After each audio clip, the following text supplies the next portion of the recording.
Thousands of years ago, the first man discovered how to make fire. He was probably burned at the stake he had taught his brothers to light, but he left them a gift they had not conceived, and he lifted darkness off the earth.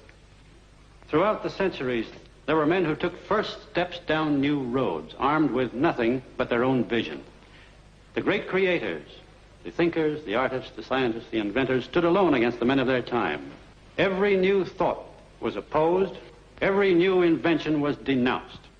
But the men of unborrowed vision went ahead. They fought, they suffered, and they paid, but they won. No creator was prompted by a desire to please his brothers. His brothers hated the gift he offered. His truth was his only motive. His work was his only goal. His work, not those who used it. His creation, not the benefits others derived from it. The creation which gave form to his truth. He held his truth above all things and against all men. He went ahead, whether others agreed with him or not, with his integrity as his only banner. He served nothing and no one. He lived for himself.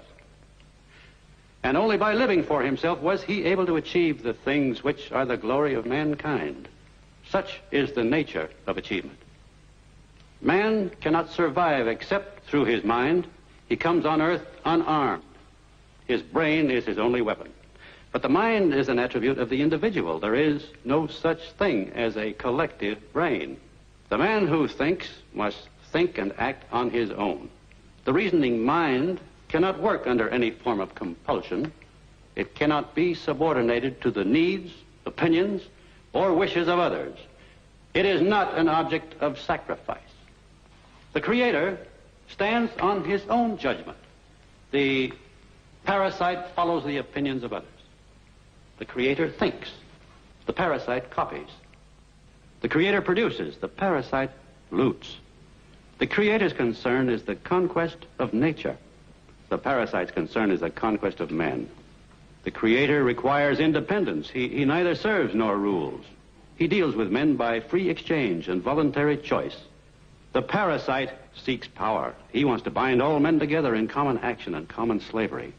He claims that man is only a tool for the use of others, that he must think as they think, act as they act, and live in selfless, joyless servitude to any need but his own. Look at history. Everything we have, every great achievement has come from the independent work of some independent mind.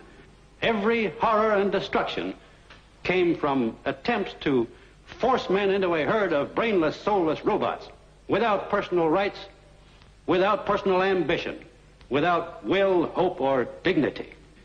It is an ancient conflict. It has another name: the individual against the collective.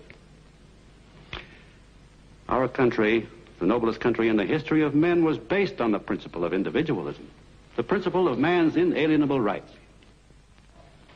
It was a country where a man was free to seek his own happiness, to gain and produce, not to give up and renounce, to prosper, not to starve, to achieve, not to plunder, to hold as his highest possession a sense of his personal value, and as his highest virtue his self-respect. Look at the results.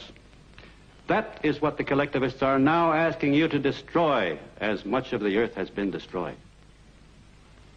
I am an architect. I know what is to come by the principle on which it is built. We are approaching a world in which I cannot permit myself to live. My ideas are my property. They were taken from me by force, by breach of contract. No appeal was left to me. It was believed that my work belonged to others to do with as they pleased. They had a claim upon me without my consent, that it was my duty to serve them without choice or reward. Now you know why I dynamited Cortland. I designed Cortland. I made it possible. I destroyed it. I agreed to design it for the purpose of seeing it built as I wished. That was the price I set for my work. I was not paid. My building was disfigured at the whim of others who took all the benefits of my work and gave me nothing in return. I came here to say that I do not recognize anyone's right to 1 minute of my life, nor to any part of my energy, nor to any achievement of mine, no matter who makes the claim. It had to be said. The world is perishing from an orgy of self-sacrificing. I came here to be heard. In the name of every man of independence still left in the world, I wanted to state my terms. I do not care to work or live on any others. My terms are a man's right to exist for his own sake.